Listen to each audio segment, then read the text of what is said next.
প্রথমে বসাবেন, তারপর বুলডোজার দিয়ে তুলবেন হবে না। যে নেতার জায়গায় এটা হবে তাকে গ্রেপ্তার করা হবে। বৃহস্পতিবার নবান্নে সভাঘর থেকে এমনই বার্তা দিলেন মুখ্যমন্ত্রী মমতা বন্দ্যোপাধ্যায়। এদিকে মুখ্যমন্ত্রীর কড়া বার্তার পর জোর কদমে চলছে হকার উচ্ছেদ অভিযান।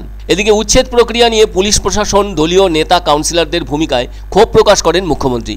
এদিন 7টি কর্পোরেশনের মেয়র, পৌরসভা চেয়ারম্যান, জেলা শাসক ও পুলিশ সুপারদের নিয়ে বৈঠকে বসেন মুখ্যমন্ত্রী মমতা বন্দ্যোপাধ্যায়।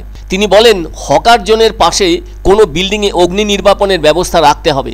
তিনি পরিষ্কারভাবে বলেন, হকার উচ্ছেদ লক্ষ্য নয়, হকারের জায়গায় গোডাউন তৈরি করে ফেলছে, সেটাই যথেষ্ট চিন্তার। এদিকে জেলায় জেলায় চলছে ফুটপাত সাফাই অভিযান।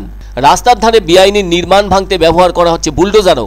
এদিকে গোটা প্রক্রিয়া নিয়ে পুলিশ প্রশাসন এবং দলীয় নেতা ও কাউন্সিলরদের ভূমিকায় তীব্র অসন্তোষ প্রকাশ করছেন মুখ্যমন্ত্রী। হকারের জায়গায় যে গোডাউন তৈরি করে ফেলছে, যা হকার ইউনিয়নগুলির দেখা উচিত। তিনি ক্ষোভের সাথে বলেন, এক একজন হকার 4টে করে ডালা বসাচ্ছে। তবে এদিন তিনি মনে করিয়ে দেন, পুলিশ, হকার নেতারা যেন কোনোভাবে গরিব হকারদের কাছ থেকে চাঁদা না তোলেন। এবার মুখ্যমন্ত্রী পরিষ্কার জানিয়ে দেন, গড়িয়াহাটে তো হাঁটারই জায়গা নেই, বহিরাগতদের জায়গা দেওয়া যাবে না। যত বড়ই নেতা হোক, কাউকে ছেড়ে কথা বলবো না। এবার তিনি ওই বিষয়টিকে স্থানীয় কাউন্সিলরদের ঘাড়েও ফেলে দিয়েছেন। মুখ্যমন্ত্রী বলেন, এ ব্যাপারে কাউন্সিলররা দেখেও না দেখার ভান করছেন। যতটা সম্ভব প্লাস্টিক না ব্যবহার করাই ভালো। তবে এটা ঠিক, সময় লাগবে এসব কাজ করতে। এখন থেকে স্টল নাম্বার দেওয়া হোক। এদিন তিনি পরিষ্কার করে দেন, হকার জোনের পাশে কোনো বিল্ডিংয়ে অগ্নি নির্বাপনের ব্যবস্থা রাখা হোক। তিনি আরও বলেন, নগর উন্নয়ন সচিব, পুর সচিব জেলায় জেলায় ঘুরে হকার জোন ঠিক করবেন।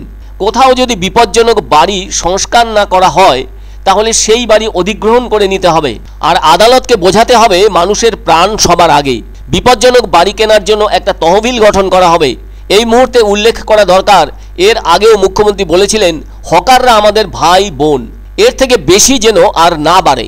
গত সোমবার অসন্তোষ প্রকাশ করেছিলেন মুখ্যমন্ত্রী। আর সোমবারের ওই ঘোষণার পর থেকেই এই কয়েকদিন ধরে চলছে ফুটপাত দখল মুক্ত করার প্রয়াস। কোথাও কোথাও ওই বিষয়টি নিয়ে অসন্তোষও দেখা দিয়েছে।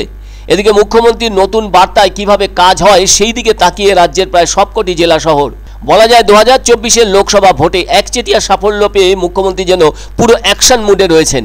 তিনি এদিন স্পষ্ট করে দিয়ে বলেন, যে কাউন্সিলরদের এলাকায় বেআইনিভাবে জমি দখল করা হবে, তাদের রিয়াত করা যাবে না, উল্টে তাদের গ্রেপ্তার করতে হবে।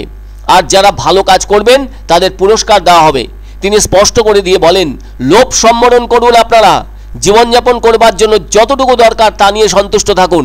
তিনি বলেন, রাস্তায় আবর্জনা ফেলা যাবে না, এটা ক্রাইম। রাস্তায় আবর্জনা ফেললে জরিমানা করতে হবে। পুরো বিষয়টা কেন্দ্রীয়ভাবেই করতে হবে। বিভিন্ন জায়গা থেকে টেন্ডার ডাকা হয় আর টাকা খায়। নেতা ও পুলিশদের টাকা দিয়ে বেআইনি পার্কিং জোন তৈরি নিয়েও চড়া মেজাজ দেখান মুখ্যমন্ত্রী।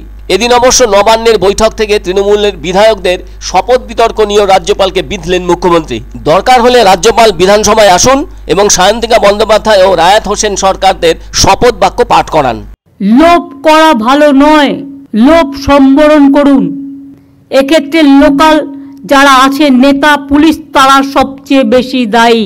প্রথমে বসাচ্ছেন, তারপরে গিয়ে বুলডোজার দিয়ে উচ্ছেদ করতে যাবেন। আমি এই পলিসিটাকে মানি না। যে কাউন্সিলরের এলাকায় এটা চলবে, সেই কাউন্সিলর অ্যারেস্ট হবে। যে নেতার এলাকায় চলবে, ডাবগ্রামে দেখেছেন, আমি জেলা প্রেসিডেন্টকে অ্যারেস্ট করিয়ে দিয়েছি।